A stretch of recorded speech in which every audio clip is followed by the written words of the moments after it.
Let ABC be a triangle with AB is equal to 1, AC is 3 and angle BAC is 90 degree. तो ये ऐसा picture हो सकता है इसका। एंगल ए यहाँ पे 90 डिग्री है। ए बी आपका 1 यूनिट है, तो let's consider A B is 1 unit और ए सी आपका 3 यूनिट है। तो this is the rough picture.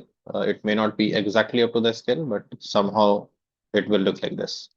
तो ए बी आपके पास 1 है, ए बी वाला 1, ए सी इज 3। और हम लोग ए को ओरिजिन मान लेते हैं। Choice of origin is very important for solving some of the questions. Origin assume करने से आपका कोऑर्डिनेट आसान हो जाता है और कैलकुलेशन आसान हो जाती है आपकी। तो अगर आप प्रॉपर ओरिजिन लेते हैं तो it makes the coordinate and calculation simple. तो ए को हमने ओरिजिन मान लिया, ए सी को एक्स एक्सेस मान लिया, तो जैसे ये 3 यूनिट है तो ये 3, 0 हो गया। Let's call A B as the Y axis, तो ये 0, 1 हो गया। चूंकि ए बी सी एक राइट एंगल ट्रायंगल है ए पे, तो हमें पता है कि इसका जो सर्कल है जो इसको टच करेगा ए बी ए सी को, और सरकम सर्कल ऑफ ट्रायंगल एबीसी। सबसे पहले सरकम सर्कल जो होगा ट्रायंगल एबीसी का, ये बड़ा वाला सर्कल, इसका डायमीटर जो है वो खुद बीसी ही होगा, hypotenuse of this right angle triangle. This very basic property कि किसी भी राइट एंगल ट्रायंगल में हाइपोटेनस ही उस सरकम सर्कल का डायमीटर होता है। तो इस सर्कल का सेंटर क्या हो जाएगा? Mid point of hypotenuse. तो अगर आप इसका इक्वेशन लिखना चाहें तो इसका इक्वेशन हो जाएगा x minus centre is the mid point, 0 और 3 का मिड पॉइंट 3/2 हो गया, और 1 और 0 का 1/2 हो गया। तो x-3/2 का होल स्क्वायर। हालांकि इक्वेशन की जरूरत है नहीं, बट अगर आप लिखना चाहते हैं तो ऐसा दिखेगा। And B C distance formula से ये √10 आ जाएगा, तो √10/2 का होल स्क्वायर, क्योंकि बी सी आपका डायमीटर है। तो मोस्टली आपको यहाँ से सेंटर चाहिए होगा। सेंटर इसका 3/2 और हाफ है, और रेडियस चाहिए होगा जो आपका √10/2।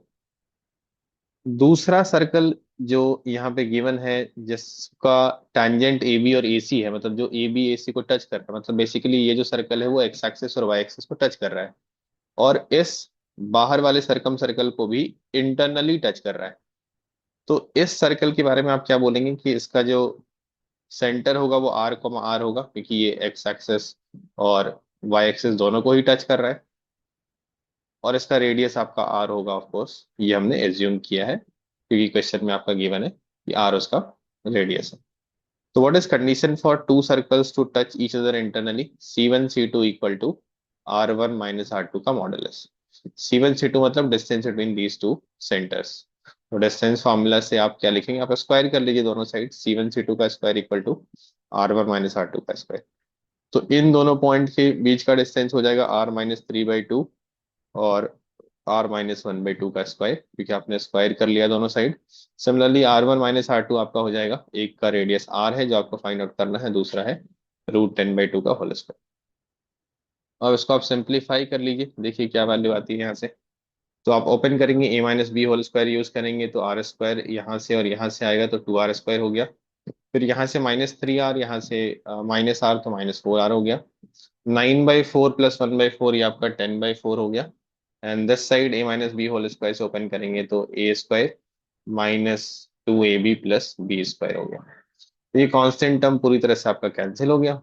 आपके पास बचता है R² is equal to 4 - √10 times R। तो आप R दोनों तरफ से कैंसिल कर दीजिए, क्योंकि R रेडियस है, वो एक पॉजिटिव क्वांटिटी है, पॉजिटिव क्वांटिटी आप कैंसिल कर सकते हैं। तो R इज इक्वल टू 4 - √10। आपको R की वैल्यू ही चाहिए थी, और वही आपका 4 - √10 आ रहा है।